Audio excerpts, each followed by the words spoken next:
शर्मा और बड़ी खबर क्रिकेट के खेल के मैदान से ऑस्ट्रेलिया के पर्थ से भारत ने अपनी दूसरी पारी को घोषित कर दिया है। ऑस्ट्रेलिया को 534 रनों का लक्ष्य दिया गया है। पर्थ टेस्ट में टीम इंडिया ड्राइविंग सीट पर आ चुकी है। पर्थ टेस्ट में भारतीय बल्लेबाजों का जलवा यशस्वी के बाद कोहली ने भी शानदार सेंचुरी जड़ दी है। कोहली वो खिलाड़ी जो एक बार ऑस्ट्रेलिया के दौरे पर पूरे दौरे में 4 शतक लगाने का कारनामा कर चुके हैं, लेकिन यहां पर जब पर्थ में टेस्ट शुरू हुआ, पहली पारी जब भारत खेल रहा था और दूसरी पारी जब भारत खेल रहा था, ऐसा लगता था किसी छड़ी का जादू हुआ है पूरी की पूरी टीम के ऊपर। और क्या ये वही टीम है जिसने पहली पारी में वो प्रदर्शन किया था, जिसके बाद तुरंत बाद उसी दिन ऑस्ट्रेलिया भी खेलने आ गई थी। लेकिन वो दिन पूरा पहला दिन बॉलरों के नाम था। भारत के बॉलरों ने भी वैसा ही प्रदर्शन किया और आज दूसरी पारी में विराट कोहली ने सेंचुरी जड़ दी। उससे पहले यशस्वी जायसवाल ने यह बता दिया और दिखा दिया कि टी20, वनडे और टेस्ट खेलने में जो एक रेखा है, उस रेखा को किस तरीके से डिफाइन किया जाता है। बेहतरीन खेल दिखाया यशस्वी जायसवाल और केएल राहुल ने। केएल राहुल हालांकि 77 रन पर विकेट के पीछे लपके गए, लेकिन यशस्वी का खेल अद्भुत रहा। मनोज जोशी जी हमारे स्पोर्ट्स एडिटर मेरे साथ इस वक्त जुड़ गए हैं। मनोज जी, है कोई आपके पास मुहावरा, है कोई आपके पास ऐसा शब्द जो आज के परफॉर्मेंस को परिभाषित कर पाए? आंकड़ों के बाजीगर और जादूगर मैं आपको कह सकता हूं, क्योंकि जितना मैं बोल रहा हूं उससे कहीं ज्यादा आंकड़े आपके पास होंगे। लेकिन विराट और यशस्वी, मैं यशस्वी को विराट कहूं या विराट को यशस्वी कहूं? आज आप दोनों को किसी भी तरफ कह लीजिए, खरबूजा चाकू पर गिरे या चाकू खरबूजे पर गिरे, कोई फर्क नहीं पड़ता। दोनों आज अद्भुत पारियां खेली हैं। रही बात, आपने आंकड़ों की बात कही है, तो विराट कोहली आंकड़ों के मामले में सबसे आगे निकल गए हैं। उन्होंने ऑस्ट्रेलिया में किसी भी भारतीय से ज्यादा सेंचुरी बनाने का कीर्तिमान स्थापित किया है। जी हां, 7 सेंचुरी उनके नाम हो गई हैं। सचिन तेंदुलकर को पीछे छोड़ा, सचिन तेंदुलकर के नाम 6 सेंचुरी हैं। इसके अलावा गावस्कर के नाम, सुनील गावस्कर के नाम 5 सेंचुरी और 4 century very very special Laxman के नाम थी। तो इस तरह से ये अपने आप में कीर्तिमान। रही बात, आपने यशस्वी का जिक्र किया, सबसे ज्यादा छक्के जो है इस सीजन में 38 छक्के उनके नाम। और जो एक लंबी पार्टनरशिप हुई, 200 रनों की पार्टनरशिप, ऑस्ट्रेलिया में जाकर किसी भारतीय ओपनर की लंबे समय के बाद इतनी बड़ी पार्टनरशिप भारत की तरफ से देखने को मिली। तो इस तरह से मैं कहूंगा आज सब कुछ जैसा भारत ने चाहा वैसा हुआ। लेकिन जो दूसरा सत्र था उसमें ऑस्ट्रेलिया के लिए थोड़ा बहुत जरूर कुछ कमाल का प्रदर्शन हुआ, जिसमें 4 विकेट गिरे और भारत ने 9 रन के अंतराल में 3 विकेट खो दिए थे। लेकिन रनों की रफ्तार तेज थी और आखिरी सत्र में विराट कोहली ने और नीतीश रेड्डी ने तो मैं कहूंगा कि अद्भुत प्रदर्शन किया। 7 रन या 8 रन, तकरीबन 8 रन प्रति ओवर की गति से रन बन रहे थे। लग रहा था कि टी20 और वनडे क्रिकेट जो है वो सफेद कपड़ों में खेला जा रहा है। सफ़ेद कपड़ों में खेला जा रहा है टी20 और वनडे क्रिकेट। और ये इसलिए भी क्योंकि इस मैच को मैं भी देख रहा था। अमूमन जो वक्त होता है ऑस्ट्रेलिया में मैच शुरू होने का, उस पर भारतीय जगने में थोड़ी देर कर देते हैं, लेट हो जाते हैं। लेकिन आज देखकर ऐसा लग रहा था कि इस मैच को तो, ये मैच तो देखे जाने के लिए ही बना था। बाउंसी पिच है, तेज पिचें हैं ऑस्ट्रेलिया की। कितना आसान है पर्थ की पिच पर सेंचुरीज जड़ देना? बहुत बड़ी बात है, क्योंकि ये जो है दुनिया के सबसे तेज ग्राउंड्स में से एक है, क्योंकि यहाँ गेंद काफ़ी बाउंस होती है, उछाल काफ़ी लेती है। और ब्रिस्बेन गाबा के बाद यहाँ सबसे उछाल भी होती है यहाँ पर। अगर ऑस्ट्रेलिया के ग्राउंड्स की बात करें, बेशक यहाँ का ग्राउंड स्विंग के मामले में दुनिया के टॉप 10 में भी ना आता हो, लेकिन ऑस्ट्रेलिया में ये नंबर 1 है। ऑस्ट्रेलिया में यहाँ स्विंग भी बहुत ज़बरदस्त होती है। तो यहाँ अगर मिचेल स्टार्क, कमिंस और हेजलवुड, दूसरे छोर पर इनकी त्रिमूर्ति, जो आज की दुनिया के जो जितने भी क्रिकेट प्लेइंग कंट्रीज हैं, टेस्ट प्लेइंग कंट्रीज हैं, उनमें सर्वोपरि मानी जाती है। उनके सामने यदि यशस्वी जायसवाल अपने पहले ही दौरे में सेंचुरी बनाते हैं तो वो बेजोड़ है, अद्भुत है और मैं कहूँगा बेमिसाल है। और वो भी तब जबकि पहली पारी में वो 0 पर आउट हुए थे और दूसरी पारी में उन्होंने सेंचुरी बनाई और सेंचुरी बनाकर सबका दिल जीत लिया। मनोज, इस मैच को लगातार देखते हुए कई चीज़ें अच्छी भी लग रही थी और कई चीज़ों पर ध्यान बहुत ज़्यादा जा रहा था।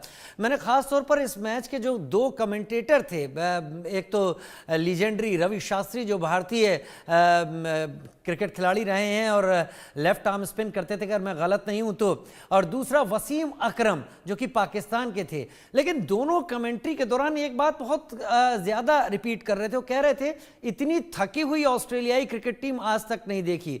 क्या आपका भी ऐसा ही मानना है? मेरा थोड़ा सा डिफरेंट है इस मामले में। मैं थकी हुई टीम तो मैं इसको इसलिए नहीं कहूंगा, ठीक है, वसीम अकरम, रवि शास्त्री बहुत बड़े खिलाड़ी हैं, अकरम का तो खैर जवाब नहीं, लीजेंडरी प्लेयर ऐसे शताब्दियों में पैदा होते हैं, एक शताब्दी में पैदा होते हैं ऐसे वसीम अकरम जैसे खिलाड़ी। लेकिन मैं कहूंगा कि भारतीय बल्लेबाजी बहुत बेजोड़ थी। उन्होंने उनकी, अगर हम इसको इसी बात को मैं दूसरे तरीके से कहूं कि भारतीय बल्लेबाजी ने उनकी गेंदबाजी को बिल्कुल बौना बना दिया, तो शायद ये कहना गलत नहीं होगा। क्योंकि अब हैजलवुड पर आप देखेंगे कि जो ड्राइव लगाना बहुत आसान नहीं था, और वो सब के सब भारतीय बल्लेबाजों को बैकफुट पर खिला रहे थे। क्योंकि बैकफुट पर आप गलतियां करते हैं, बैकफुट पर आप ज़्यादा स्क्वायर खेलते हैं, और आप फ्रंट फुट पर ज़्यादा जोखिम नहीं उठाते, क्योंकि आप बड़े शॉट खेलने जाते हैं तो ग्राउंड बड़े हैं ऑस्ट्रेलिया के, आप लॉन्ग ऑन पर या लॉन्ग ऑफ पर लपके जाते हैं। तो ऐसी स्थिति में जो स्क्वायर लेग बाउंड्री है या मिड या फिर फाइन लेग की दिशा है, या आप दूसरी तरफ कहें पॉइंट बाउंड्री या थर्ड मैन, वहां पर आपने ज़्यादा शॉट्स खेले, और उसमें भी आपने दिखा दिया कि आप स्क्वायर बाउंड्री भी बहुत अच्छे तरीके से उस पर चौके छक्के लगा सकते हैं। और नीतीश रेड्डी ने छोटी सी कैमियो रोल में 150 से ऊपर के स्ट्राइक रेट से जो रन बनाए हैं, अद्भुत है। पहला मैच ये खिलाड़ी खेल रहा है, पहले मैच में भी, पहली पारी में भी इनकी और ऋषभ पंत की बदौलत भारत 150 के स्कोर तक पहुंच पाया था। दोनों ने मिलकर 48 रन की पार्टनरशिप की थी, यहां पर 77 रन की पार्टनरशिप उन्होंने विराट कोहली के साथ की है। तो ये अपने आप में अद्भुत है, बेमिसाल है। और इससे पहले जो जिस तरह मैंने आपको बताया कि 9 रन में 3 विकेट भारत ने खो दिए थे, उसके बाद एक अच्छी पार्टनरशिप को जो अंजाम दिया गया, 89 रन की वाशिंगटन सुंदर और विराट कोहली के बीच में हुई, और फिर 77 रन की पार्टनरशिप हुई। तो विराट कोहली बाद के दौर के हीरो थे आज के इस पारी को।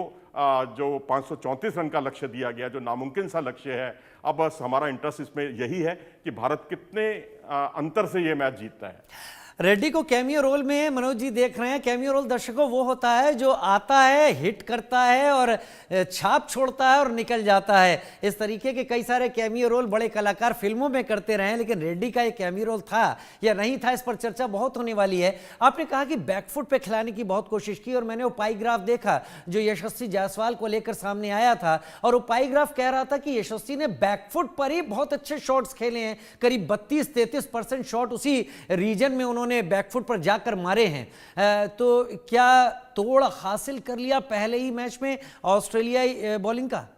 जी हाँ, बिल्कुल। क्योंकि आप उनकी सबसे बड़ी खूबी ये है कि कंडीशंस के अनुकूल खेलते हैं वो। यही खिलाड़ी था, मैंने देखा T20 क्रिकेट में ये पावर प्ले में अपनी हाफ सेंचुरी पूरी कर लेता था। यही खिलाड़ी था जो 25 ओवर तक एक भी चौका लगाए बिना केएल राहुल के साथ कंधे से कंधा मिलाकर डटा रहता था। तो ये एक बहुत बड़ी खूबी थी यशस्वी जायसवाल की। और वहीं अगर आप विराट कोहली की बात करें तो विराट कोहली की पारी काऊ कॉर्नर पर, जो कि मिड विकेट और लॉन्ग ऑन के बीच का इलाका होता है, उसे काऊ कॉर्नर कहते हैं, वहां उन्होंने कई चौके जड़े हैं और एक तरह से रिदम बिगाड़ दी पूरी तरह से उन्होंने। और उन्होंने दिखाया बाद के दौर में, जब इनको निश्चित तौर पर ड्रेसिंग रूम से कोई संदेश आया होगा और जब नीतीश रेड्डी बल्लेबाजी करने के लिए आए और 8 रन प्रति ओवर की गति से रन बन रहे थे उस समय, नीतीश रेड्डी ने बैक टू बैक 3 लगातार चौके लगाए, छक्का लगाया, फिर उसके बाद अगले ओवर में फिर उन्होंने छक्का लगाया। तो 3 छक्के अगर एक यंगस्टर लगा रहा है और विराट कोहली दूसरे छोर पर खड़े होकर उनकी हौसला अफजाई कर रहे हैं और खुद भी बड़े शॉट्स खेल रहे हैं, तो ये मैं समझता हूं युवा खिलाड़ी के लिए इससे बड़ा लम्हा नहीं हो सकता कि विराट कोहली दूसरे छोर पर हो और दोनों मिलकर 8 रन प्रति ओवर की गति से या इससे भी तेज रन बनाएं और लक्ष्य को 534 तक पहुंचा दें। अब स्ट्रेटेजी क्या होगी, क्या हो सकती है, क्योंकि दिमाग में क्या चल रहा है भारतीय कप्तान जसप्रीत बुमराह के वो नहीं पता,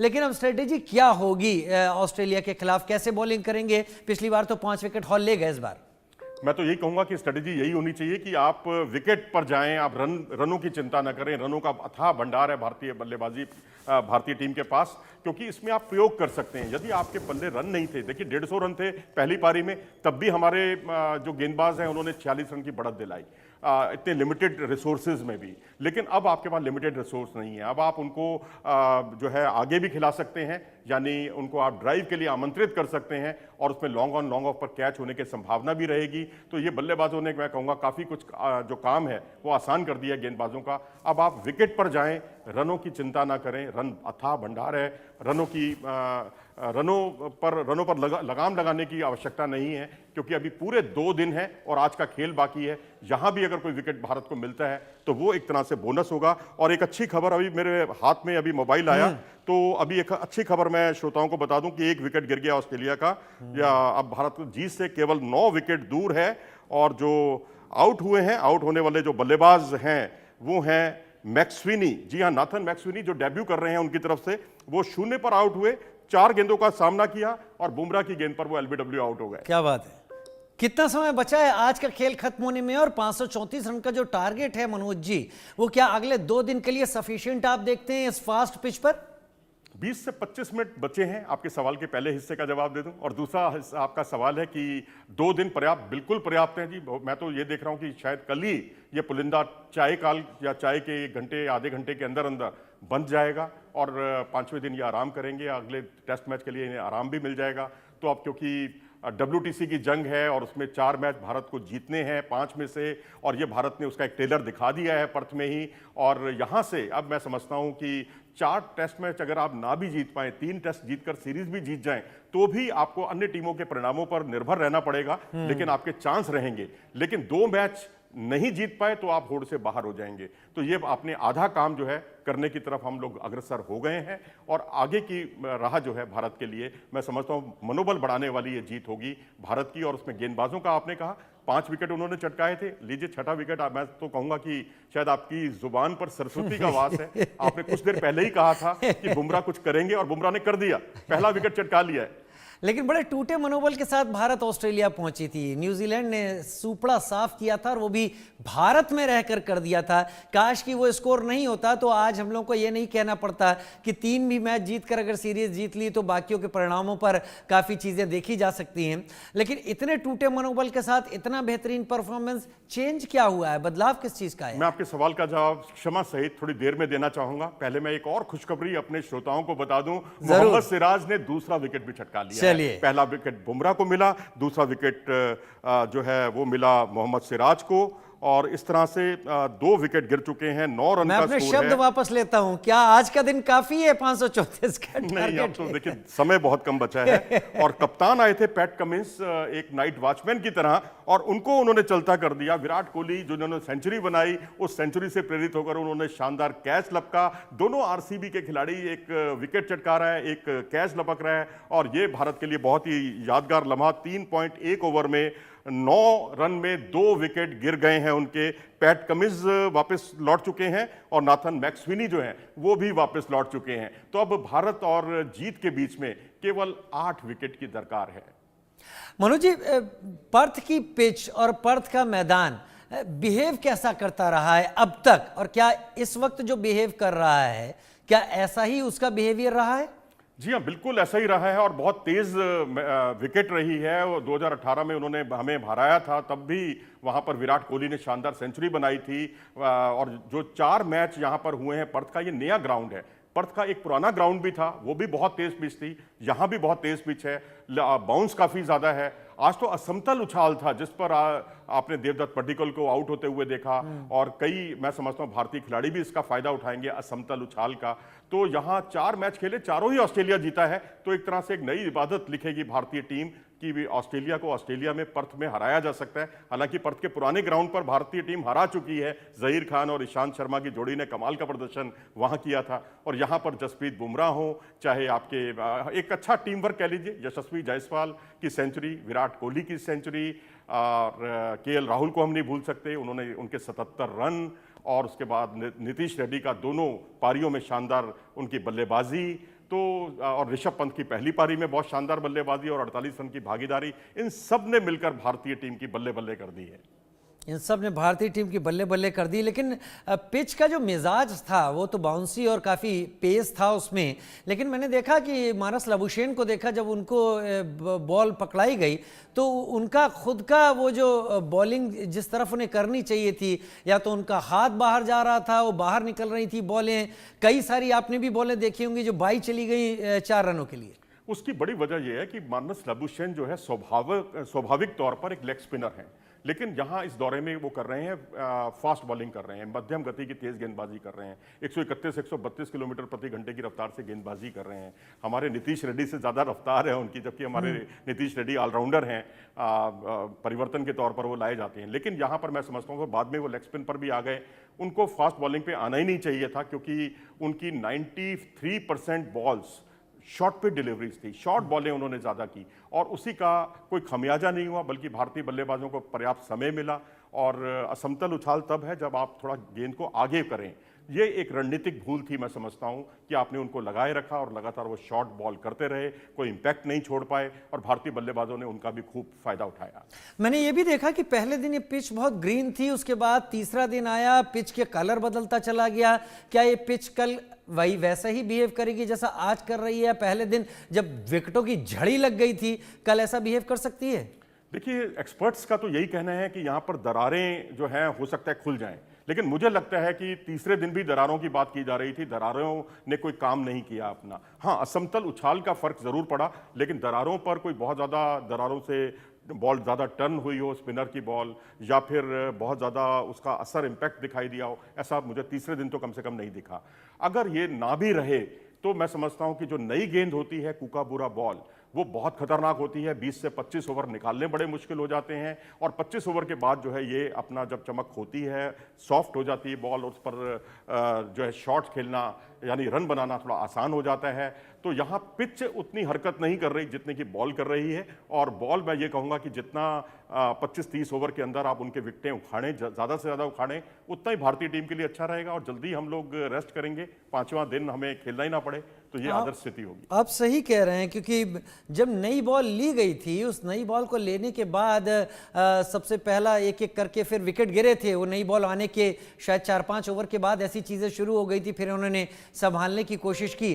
तो क्या ये आगे के लिए एक अलार्मिंग सिचुएशन है कि ये कूकाबूरा गेम में अगर आगे दूसरे मैदानों पर इस्तेमाल होती है, और जो कि होगी भी, तो भारत को संभल कर रहना होगा? जी हाँ, बिल्कुल, क्योंकि ऑस्ट्रेलिया की जो कंडीशंस हैं वो कूकाबूरा बॉल से बहुत कुछ निर्भर करती हैं, क्योंकि 20-25 ओवर में ये अपनी शाइन खो बैठती है और उसके बाद स्विंग उतना ज़्यादा नहीं होता, सी मूवमेंट भी उससे प्रभावित होती है। तो कोशिश यही होती है कि विपक्षी कप्तान की या कोई भी टीम जहाँ जो खेलती है वो यही देखती है कि कब 80 ओवर पूरे हों और वो नई बॉल के लिए। मनोज जी, जरा बहुत जल्दी बता दीजिए, कोई और खुशखबरी तो नहीं है और मैं अगली बड़ी खबर का रुख करूं? चलिए, लेटेस्ट स्कोर यही है, 12 रन है 2 विकेट के नुकसान पर। दो, जैसा कि मैंने बताया, 2 विकेट गिरे हैं, एक मोहम्मद सिराज को मिला, एक जसप्रीत बुमराह को मिला। जी जी, चलिए, मैं बड़ी खबर का रुख कर लेता हूं और बड़ी खबर है आईपीएल से जुड़ी हुई, जहां पर आईपीएल 2025 की बड़ी नीलामी आज होने वाली है। थोड़ी देर में आईपीएल का एक मेगा ऑक्शन शुरू होगा। आज और कल सऊदी अरब के जेद्दा में यह ऑक्शन होने जा रहा है। जेद्दा में आज खिलाड़ियों की मंडी सजने वाली है। आईपीएल की 10 टीमें करीब 650 करोड़ रुपए खर्च करेंगी। करीब 650 करोड़ रुपए से थोड़ा कम, 641 करोड़ 50 लाख। कई स्टार खिलाड़ी ऑक्शन का हिस्सा होंगे। 577 खिलाड़ियों की किस्मत का फैसला होगा। 366 भारतीय, 208 विदेशी खिलाड़ी इसमें शामिल हैं। मनोज जी, ये बताइए, बड़े नाम कौन से हो सकते हैं इसमें?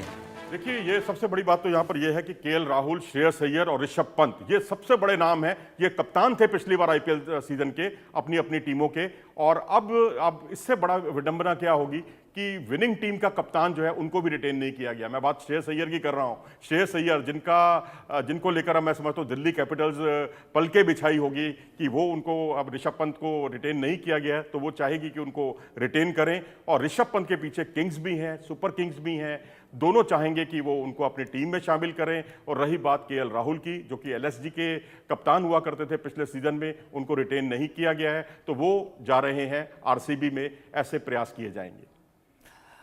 तो चलिए, मैं आईपीएल से जुड़ी हुई बातें आपके सामने रखता हूं, क्योंकि इंडियन प्रीमियर लीग 2025 के मेगा ऑक्शन का आयोजन आज और कल जेद्दा में होगा। इस नीलामी में 577 खिलाड़ी शामिल होंगे, जिस पर तमाम फ्रेंचाइजी टीमों की नजर होगी।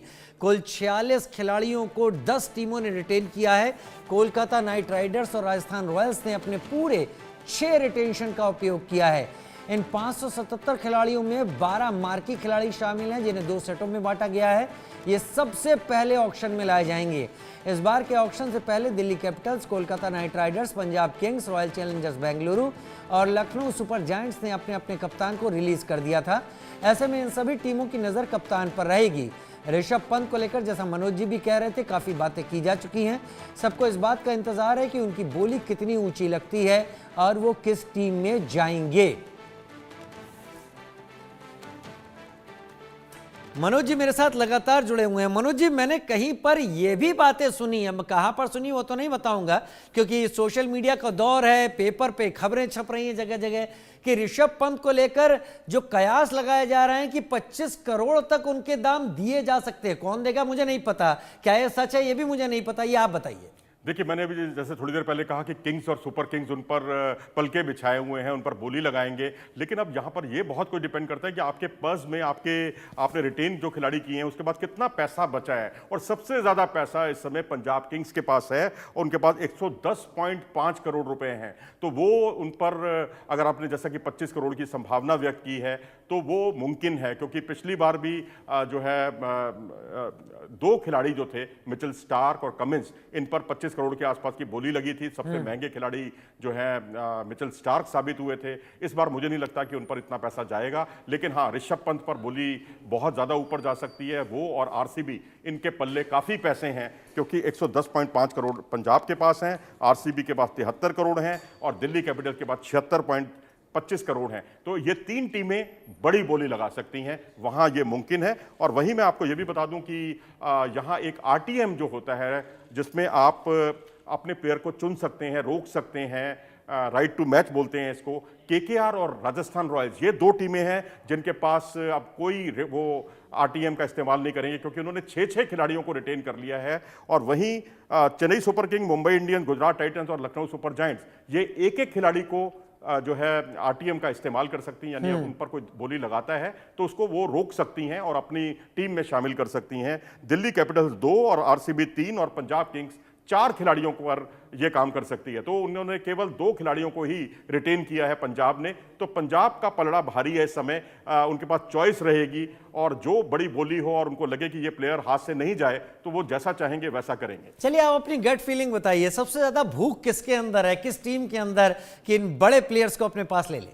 देखिए, मुंबई इंडियंस बहुत प्रोफेशनल टीम साबित हुई है और चेन्नई सुपर किंग्स का रिकॉर्ड बहुत अच्छा है, लेकिन मुंबई इंडियंस की सबसे अच्छी बात यह है कि वो उन्होंने करके दिखाया भी है। रोहित शर्मा की कप्तानी में अब हार्दिक पांड्या कप्तानी करेंगे, वहाँ इन प्लेयर्स को रिटेन भी किया गया है। लेकिन चेन्नई सुपर किंग्स देखें तो महेंद्र सिंह धोनी बेशक कप्तान अब ना हो, लेकिन उनका जलवा अभी भी बरकरार है। अब तो वो अनकैप्ड प्लेयर के तौर पर 4 करोड़ रुपए की राशि में खेलते हुए दिखाई देंगे। ये एक नया पक्ष है। और साथ ही जो है जेम्स एंडरसन, जो दुनिया के बेहतरीन स्विंग बॉलर हैं और 42 साल की उम्र है, वो पहली बार आईपीएल में शिरकत करते हुए नजर आएंगे। उन पर कौन कितना दाव लगाएगा, क्योंकि 1.25 करोड़ रुपए का उनका बेस प्राइस है। और उसके अलावा एक वैभव सूर्यवंशी 13 साल के खिलाड़ी हैं, बिहार से खेलते हैं, कई बड़ी पारियां इन्होंने खेली हैं। ये भी एक आकर्षण का केंद्र रहने वाले हैं कि इन पर कौन सी टीम दाव लगाएगी। इस बार जम्मू कश्मीर से भी बहुत कई खिलाड़ियों के नाम गए हैं, क्या इसी तरीके से नॉर्थ ईस्ट से भी खिलाड़ियों के नाम इस बार गए?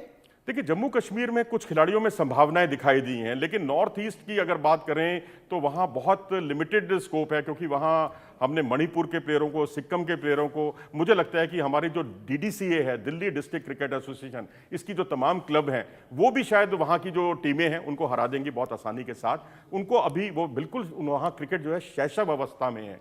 तो अगर आप उनको जिम्मेदारी देने के लिए या उनको रिस्पॉन्सिबिलिटी देकर आप उनको निखारना चाहे, उस दिशा में कोई काम करना चाहे, तो अपनी टीम में रख सकते हैं कि 25 खिलाड़ियों को आप अधिकतम अपनी टीम में शामिल कर सकते हैं। तो रियान पराग निश्चित तौर पर, आपने सही कहा, एक असम से आते हैं और उन्होंने भारतीय टीम में जगह भी बनाई थी पिछले दिनों और राजस्थान रॉयल्स के एसेट हैं। मैं समझता हूँ कई रियान पराग निकलेंगे आने वाले समय में।